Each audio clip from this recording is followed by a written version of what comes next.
Bonjour, ce soir c'est notre dernière émission de la saison. On va revenir à l'antenne en janvier 2022. J'espère que l'année vous a plu et j'espère que vous serez avec des nôtres la saison prochaine. Ce soir, je vous présente Louise Roy qui va nous parler de livres humoristiques. C'est rare qu'on parle de ce type de livre-là, donc ça devrait être très intéressant. Bonsoir, Louise. Bonsoir, Bonsoir, bonjour, en tout cas. Comme on veut. Comme tu veux. Bon, de quel auteur ou quel genre, pourquoi c'est ça d'abord qui t'a intéressé, ce genre-là? Moi, j'aime bien ce genre de littérature-là, parce que quand les lectures sérieuses ou que notre genre de lecture préféré commence à nous ennuyer, c'est le temps d'explorer, de se reposer l'esprit, puis déguiser aussi notre sens de l'humour. Oui. Ces romans-là, c'est généralement des romans. Il y a beaucoup de BD, mais ça, je ne suis pas très connaissante dans le domaine. Ils sont assez courts, les romans. Les personnages et les intrigues sont farfelus, mais il y a toujours un petit côté vraisemblable. Oui, c'est vrai. C'est des choses qui pourraient être faites, mais qu'on voit peu souvent. Certains auteurs se spécialisent dans des aventures de personnes âgées qui se révoltent contre l'ordre établi puis qui posent des gestes illégaux sans jamais se faire prendre. Ça, c'est assez spécial, ça, là. Hein? Oui, ça, c'est... donc, c'est un peu... Moi, j'aime bien ça, lire ça de temps en temps. Quand j'ai mon voyage ou que je commence à déprimer ou à trouver rien d'intéressant dans mes autres lectures, j'en cherche un, puis je lis ça, puis ça me fait du bien. Bon. As-tu des auteurs précis dont tu veux nous parler particulièrement? Il y en a plusieurs, mais aujourd'hui, je vais vous parler de ceux que j'ai lus. Oh, oui, OK. Brièvement, là, il y en a 3. Il y en a 2. Il y a un français et deux auteurs suédois. OK. Les Suédois, je pense, aiment beaucoup ce genre-là parce qu'il y en a beaucoup d'auteurs suédois qui écrivent ce style de roman-là. Le premier auteur, c'est un Français. Il a 46 ans aujourd'hui. Il est né à Montpellier, en France. Ben oui, c'est un Français. Il a écrit... le premier ouvrage dont j'ai eu connaissance de lui, c'est L'extraordinaire voyage du fakir. Qui disait... Puis il y avait comme... Le titre se poursuivait « Qui a traversé le monde dans une armoire Ikea ». Ah bon? C'en est un qui... J'entendais hier aux nouvelles, ou je ne sais pas à quelle émission, quelqu'un qui n'avait pas d'argent pour payer son billet de retour d'Australie à Londres, qui s'était fait emballer dans une boîte là, de transport, qui s'était fait envoyer par avion. Fait que lui, c'est un peu la même chose qu'il fait, mais c'est dans une armoire Ikea. Fait qu'on suit toutes ces aventures-là. À travers le monde? À partir de quelque part en Afrique jusqu'en Suède, bien sûr. Ben, c'est quand même assez grand, là. Oui. Il a écrit aussi, lui, « La police des fleurs, des arbres et des forêts ». Police? La police. OK. Des fleurs, des arbres et des forêts. Ça a une fin totalement imprévisible. Là. Si vous avez une chance de lire ça, c'est encore de Romain l'humour? Puertolas. J'en ai pas lu de cet auteur-là, moi. Et l'autre que j'ai lu, et dont je vais vous parler plus en détail, c'est « Tout un été sans Facebook ». Pensons-y, là, c'est quelque chose. Oui, pour nous autres, là, maintenant. L'héroïne, c'est une policière. Elle s'appelle Agatha Christie. C'est un peu pour ironiser sur Agatha Christie. C'est une policière noire. Elle est mutée. Elle est punie. Elle est déplacée du Grand New York à un petit village qui s'appelle New York aussi, au Colorado. Au Colorado. Au Colorado. C'est un village raciste au fin fond de l'Amérique. Il n'y a pas de couverture Internet. Il ne se passe jamais rien. Puis un détail qui est drôle et qui revient souvent dans le roman, c'est que les gens qui se déplacent en auto sont toujours un petit peu étourdis. Parce que les autorités de la ville ont décidé qu'au lieu de faire des stops, ils feraient des ronds-points. C'était plus sécuritaire pour la ville. Ça fait que les gens sont toujours un petit peu étourdis. Parce qu'il y a beaucoup de ronds-points qui sont Parce qu'il y a beaucoup de ronds-points qui tournent souvent. Eh bien, t'as une drôle de raison. Une drôle de raison, oui. Agatha Christie, elle trouve ça bien plate. Elle vient de la grande ville de New York. Je comprends, oui, elle doit trouver qu'il y a moins d'action. Oui. Mais elle trouve des échappatoires à son désœuvrement. La première chose, elle se dit, ça se peut pas qu'il n'y ait pas ce Facebook ici. c'est qu'elle décide de créer un mur Facebook avec un tableau d'affichage. Ah bon? Fait que là, les gens ne comprennent pas trop ce que c'est, mais il finit toujours par y avoir des messages, mais des messages assez bizarres, là. Ben plates pour elle. C'est à l'intérieur du poste de police, à Bon, l'extérieur? à l'intérieur du poste de l'intérieur, police. OK. Puis elle ne trouve pas grand-chose là-dessus. Là, elle trouve pas ça intéressant, son mur Facebook. Elle décide aussi de mettre sur pied un club de lecture. Ah bon? Le club de lecture, il n'y a pas foule. Puis la première rencontre qu'elle fait, c'est de... Il y a 2 personnes. Oh mon Dieu, c'est pas Elle leur encourageant. avait remis la veille le roman Autant en emporte le vent, Oh, que tout le monde connaît, hein? Là, elle commence sa réunion. Il y a 2 interventions, il y a 2 personnes. oui. Le premier, lui, il raconte l'histoire de A à Z, avec des détails, tout ça. Mais elle dit, tu lis donc bien vite, puis tu es un bon lecteur. Je t'ai donné le livre seulement hier. Il dit, j'ai vu le film. Oh non! Donc, il n'avait pas lu. Il n'avait pas lu le livre. Le deuxième, lui, c'est encore pire. Lui, il dit, moi, je veux pas lire ça tant que je sais pas qu'est-ce que le vent emporte. Bon, Mais ça là, marchait, son club de lecture? ça marchait beaucoup, puis c'est le même tout le temps, là. Mais sauf qu'elle, elle est aussi... elle a l'air ferrée en littérature, là. OK. Parce que tout le long du roman, il y a des grandes pages où elle parle de classiques de la littérature mondiale, des Russes, des Américains, OK. des Français. Puis elle donne son jugement sur ces grandes œuvres-là. Ça, c'est assez intéressant. Des fois, c'est tordu un peu, mais c'est intéressant. Mais là, quand elle désespérait là, de jouer, de pouvoir jouer à l'enquêteur à nouveau, il y a une série de meurtres... Ah bon? une série d'effroyables assassinats. D'effroyable Oui, c'est le assassinat. même que c'est écrit. Qui viennent troubler la tranquillité des lieux. C'est que là, elle peut exercer son Et là, métier. elle exerce son métier avec un shérif du village voisin. Bon, il y a aussi une histoire de beignes là-dedans. De beigne. Les policiers mangent des beignes, des donuts. Oui. La voiture de police, au lieu d'avoir des gyrophares dessus, c'est un gros beigne. Non. Ça fait qu'elle dit, on peut jamais passer inaperçu. Je comprends. C'est fou. Finalement, on est très surpris à la fin de découvrir là, c'est qui est le tueur, l'assassin. OK. Personne va pouvoir avoir trouvé ça. Là. Mais quand tu lis, malgré tout, là, celui qui est le meurtrier à la fin, est-ce que ça a une certaine logique ou c'est juste drôle? Non, ça a une logique. Ça a une logique? Oui. Tu Ah, sais, OK. quand tu recoules les fils, là, Ouais. c'est... Ah bon, tant oui, mieux. ça a une logique. Bon. Non, c'est toujours logique, c'est pas farfelu. du épouvantable. délire, là, ces romans-là, c'est drôle, c'est des situations cocasses, c'est humoristique, puis c'est souvent recherché. Bon, Tu sais, quand elle part avec ses livres de la grande littérature, puis qu'elle passe des commentaires, tu sais, sur la guerre épée ou sur... ouais, c'est ça, c'est des livres très c'est connus. intéressant. Ouais. L'autre, c'est un Suédois. Les 2 prochains, c'est des Suédois. OK. Le premier, c'est Jonasson. Lui, son premier roman, Le vieux qui ne voulait pas fêter son anniversaire, ça s'est vendu à 700 000 exemplaires en Suède seulement. En Suède Puis seulement. ça a été traduit après en plusieurs langues. Ça veut dire que c'est un...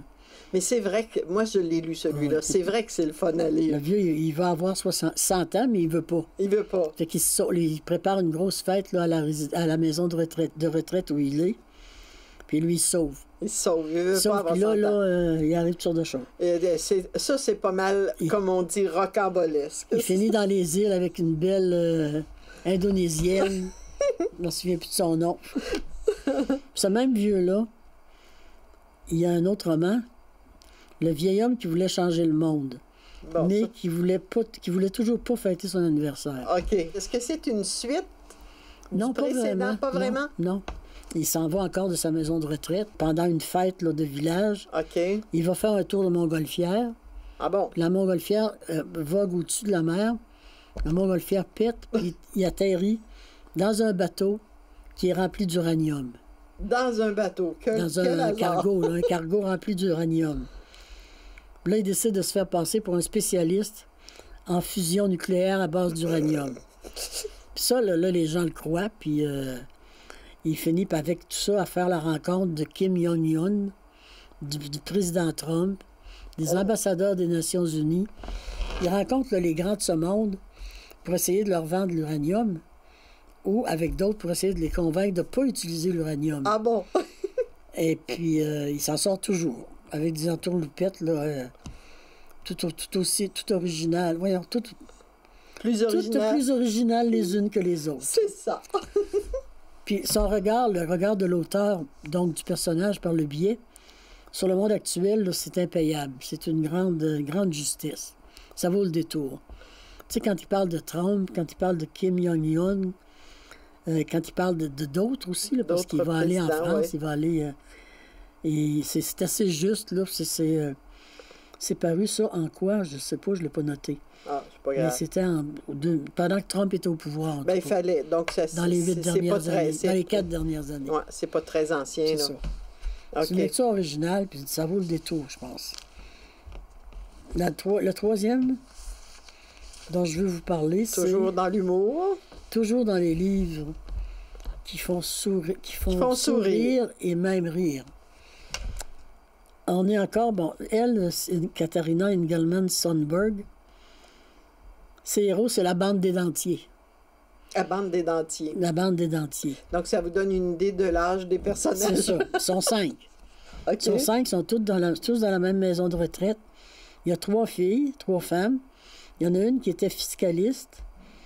L'autre qui était une riche inoccupée, une riche oisive que j'ai écrit. OK. Qui profitait de son argent. Puis un autre qui avait fait carrière dans la mode. Bon. Puis les 2 hommes, il y en a un qui s'appelle le génie.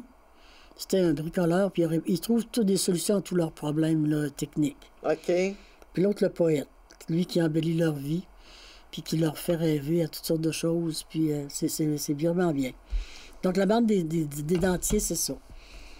Dans le roman que j'ai lu, Comment braquer une banque sans perdre son dentier, il décide... Déjà, le titre est assez spécial. Il décide de faire un vol de banque. OK. Puis de s'organiser pour se faire prendre. Ah, de se faire prendre? Oui, parce qu'eux autres, ils disent que dans la maison de retraite où ils sont, et la nourriture est insipide, ils sont traités de façon lamentable, ils ont trop de restrictions, ils seront pas pires en prison. Ah bon, c'est ça. Puis ça leur coûtera rien. En plus. Donc, l'argent qu'ils vont économiser, ils vont pouvoir le donner à des pauvres. Ah bon? Ça fait que là, ils décident de faire un gros coup, là. Mais ils réussissent leur coup. Ils réussissent leur coup, puis ils se déplacent en déambulateurs. Les gens se méfient pas d'eux autres. Fait qu'ils font à peu près n'importe quoi, là. Il n'y a rien qui va se passer comme ils ont prévu, mais ils vont réussir. Puis est-ce qu'ils sont arrêtés? Non, ils s'en vont dans une île. Ah bon? Dans une île du sud. Puis, ils sont pas arrêtés. Ils sont pas arrêtés. Ils ne peuvent pas faire la charité. De se faire vivre en prison, là, puis de faire un Robin des Bois moderne, non. Ça fait pas. Ça n'a pas marché. Ça n'a pas marché. Sais-tu si cet auteur-là en a écrit d'autres? Tu dis le gang des dentiers doit en avoir peut-être... L'autre que j'ai repéré, c'est Comment braquer une banque sans perdre sa perruque. Ah, sans perdre sa perruque. Ses dentiers sans perdre sa perruque. Rien que les titres de cet auteur-là, déjà, c'est drôle. Bon, je sais que tu en avais gardé quelques-uns qu'on ne considère pas comme auteurs humoristiques. Oui. Et puis, qui en font... En tout cas, toi, tu as dénoté qu'il y avait quand même une bonne dose d'humour là-dedans. Pourrais-tu nous en parler? Bien, il y a Michel Tremblay. Michel Tremblay, là, notre auteur québécois. Dans tous ses romans, il y a des aspects humoristiques, là. Souvent, on rit malgré nous, là. Mais il y a 3 ouvrages dans lesquels il a vraiment fait, je pense, œuvre d'humour, là, parce que c'est des romans qui nous permettent de découvrir les origines de ses passions pour la lecture, le cinéma et le théâtre. Dans Un ange cornu avec des ailes de tôle, il nous raconte tous les livres qu'il a lus, comment il a été amené à lire ces livres-là. Puis c'est toujours en lien avec sa mère. Okay. Donc, il y a des échanges sur ces lectures là, avec sa mère, et c'est assez intéressant. Mais c'est toujours drôle parce que c'est un enfant curieux, puis qui passe des réflexions là, qui sortent de n'importe où. Là. Ah, OK, c'est ces réflexions qu'il fait là, que tu sérieux, considères que c'est humoristique. Ouais. OK. L'autre, c'est Les Vues animées, le titre. Il raconte là-dedans tous les films qui l'ont marqué quand il a commencé à aller au cinéma. Puis il y en a un, c'était Blanche-Neige et les 7 nains. Puis je me rappelle, j'avais tellement ri. Quand il était revenu chez lui, après avoir été voir ce film-là, il avait dit à sa mère, « Coudonc, maman, là, il dit, Blanche-Neige, là, on sait qu'est-ce qu'elle est devenue, là, elle est partie avec son beau prince charmant, tout ça. Mais les 7 nains, eux autres, où est-ce qu'ils sont passés? » Il voulait savoir où est-ce que les 7 nains étaient allés. Ah, ça ne satisfaisait pas non, il n'était pas content de ça, l'histoire lui. normale. C'est de ce genre-là. OK. Michel Tremblay, là, c'était un enfant curieux qui posait beaucoup de questions puis qui ne se gênait pas pour faire ses réflexions. Donc, ceux que tu considères comme humoristiques chez Michel Tremblay, pas tout le roman, mais des parties de livres, c'est surtout quand il était enfant? Oui, c'est que les 4 là, dont je vous parle aujourd'hui, c'est des choses qui racontent, là, qui relatent l'origine de ses passions, là, pour la lecture, le roman, le théâtre. OK. Un ange cornu avec des ailes de tôle pour la lecture, les vues animées pour le cinéma, 12 coups de théâtre pour les théâtres, le théâtre qu'il a vu. Ah, OK. Il dit qu'il a commencé à voir ça à la télévision, puis que, ah, mon Dieu, il aimerait donc ça, les voir en personne, ces comédiens-là, puis tata. Puis le dernier, qui est paru en 2016, c'est Conversation avec un enfant curieux. Oui. Là-dedans, il ramène les questions qu'il posait toujours à son entourage. Son entourage, c'était beaucoup de femmes, lui. Oui. Sa mère, sa grand-mère, sa tante Nana. Mais dans le livre aussi, il réfère des fois des questions qu'il posait à son père ou à son frère. Puis un exemple. C'est des... Ah, OK, vas-y, c'est ça. Un exemple de questions qu'il pouvait poser. Il disait, Michel pose une question à sa tante. Oui. Là, je lis un extrait. Aimez-vous ça, vous, les films à tante Titite? Pendant 3 pages, sa tante Titite lui explique qu'il y a trop de tu et de vous dans ces questions. Elle lui explique finalement qu'il y a 2 sortes de tu. Le tu quand on parle à quelqu'un, aimes-tu ça? Et le tu quand on parle à personne, justifiant ainsi que les questions, sais-tu vrai que, puis y avait-tu une faute, sont très correctes. Parce que là, tu parles à personne. Puis quand tu... Là, c'est correct, ça. Mais c'est toujours comme ça. Puis il y a l'explication sur le Saint-Esprit aussi, je m'en souviens pas. Mais pour lui, ça ne peut être qu'une femme. Il donnait une explication de ce qu'il disait, là. Oui, puis je pense, si je me souviens bien, qu'il disait que ça pourrait être juste une femme parce que dans la maison ici, c'est les femmes qui mènent tout, là, tu sais. Ah, ça fait que logiquement... Mais je suis pas certaine. OK, mais logiquement, pour lui, nécessairement, oui, c'était ça. OK, c'est toutes des questions de ce genre-là. OK. Et je pense que tu l'as lu toi aussi, là. Ça, c'est, celui-là, oui, je pense que oui. Le club de lecture, on l'avait... l'autre auteur, qui est un auteur américain... ça me surprend de le voir là parce que je le trouve... En tout cas, moi, j'en ai lu quelques-uns. Je trouve pas que c'est un auteur humoristique, mais tu as dû trouver des aspects. Non, John Irving, il n'est pas humoristique, mais il y a toujours des passages très cocasses dans ses romans. Oui. Je prends par exemple Une prière pour Owen. C'est la voix d'un petit garçon, c'est la vie d'un petit garçon de 10 ans qui a une voix bien particulière. Et lui, il dit qu'il grésille ou grésille. Ah, OK. Mais quand il écrit les paroles d'Owen, c'est toujours en majuscule.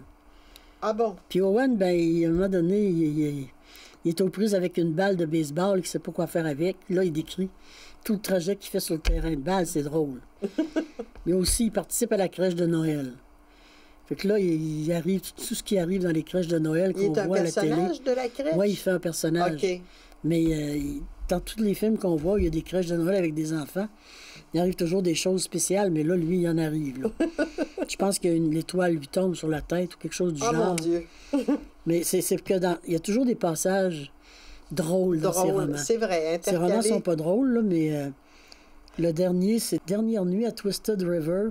Ça se passe dans un univers de camp de bûcherons, dans le Maine. OK. Ça ressemble beaucoup à un univers d'ici, mais c'est pas le cas. Puis là, c'est un bûcheron là, qui veut s'en aller de là, puis il arrive toutes sortes de choses.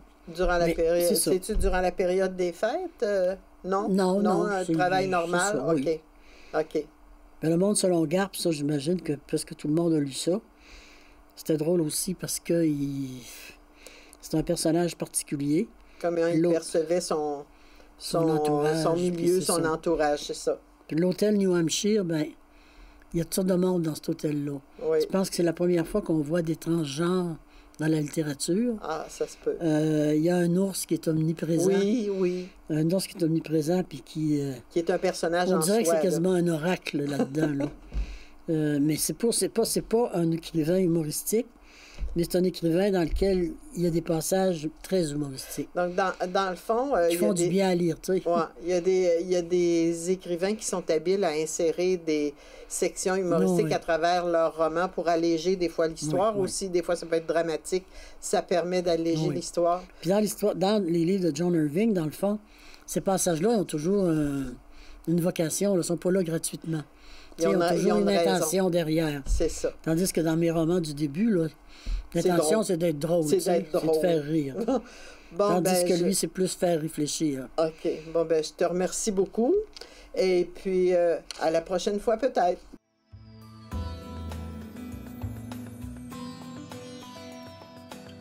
Bonjour. Aujourd'hui, je vais vous parler d'un livre, un roman de 249 pages. Le titre, c'est Vers le soleil de Julien Sandrel. En préambule à l'histoire, on nous raconte que le pont de Gênes, ça se passe en Italie, là, que le pont de Gênes, en service depuis 1967, s'est effondré le 14 août 2018 à 11h36. On nous dit qu'il y a 43 morts, 16 blessés dans cet incident. Ça, c'est en préambule. Après ça, le roman commence comme tel. C'est une femme, Tess, qui donne un rendez-vous à un jeune acteur dans un café et elle lui fait une drôle de proposition, si vous voulez. Elle veut l'engager comme figure paternelle auprès de sa fille. Elle a une fille de 6 ans et elle est seule à l'élever. Et comme son père, elle n'a pas de père, ben là, elle veut engager cet acteur-là pour jouer le rôle d'un proche parent. Elle lui dit de dire à sa fille qu'il est parent de son père. Lui, il lui dit qu'il est son oncle et qu'il n'a pas vu son frère, c'est-à-dire le père de la petite fille, depuis 10 ans. Et tranquillement, des liens se tissent entre les trois. Il fait vraiment figure de père auprès de la petite fille qui s'appelle Sienna. Tess, la mère qui l'a engagée, possède une boutique de fleuriste. Ils sont supposés partir tous les trois en vacances en Toscane. Sacha, l'acteur, et Sienna, la petite fille, partent un peu à l'avance parce que Tess doit travailler à sa boutique parce qu'elle doit livrer des fleurs pour un mariage et un enterrement et c'est compris à l'avance qu'elle doit les rejoindre quelques jours plus tard. Comme elle est seule et qu'elle passe à Gênes proche d'une de ses amies, elle décide d'aller la voir. Son amie s'appelle Francesca et elle s'est acheté une petite maison. La maison lui a plu beaucoup, plus à cause du jardin arrière que tout le reste. La maison est située sous l'autoroute et le soir, Tess va la rejoindre et dans la journée, le lendemain, elle prépare avec Livio, son petit garçon, le dîner. Comme il manque des ingrédients, elle décide avec le petit garçon, parce qu'elle ne connaît pas trop les raccoins, les coins du sous-sol, d'aller chercher des ingrédients au sous-sol avec le petit garçon. Puis, dans le temps qu'ils sont là, ils entendent un fort craquement et ils se retrouvent coincés à l'intérieur du sous-sol par le pont qui s'est effondré sur la maison. Pendant ce temps-là, Sacha, qui accompagne Sienna, la petite fille, sont sans nouvelles et ils apprennent graduellement ce qui s'est passé. Mais là, lui ne veut pas révéler les dangers dans lesquels se trouve sa mère. Si elle est peut-être décédée, ils ne savent rien. Donc, il s'occupe de la petite fille le plus facilement possible. Et l'histoire continue à se dérouler. C'est quand même très intéressant. Je termine en vous disant une phrase. Lire, c'est le seul moyen de vivre plusieurs fois. Merci, à la prochaine.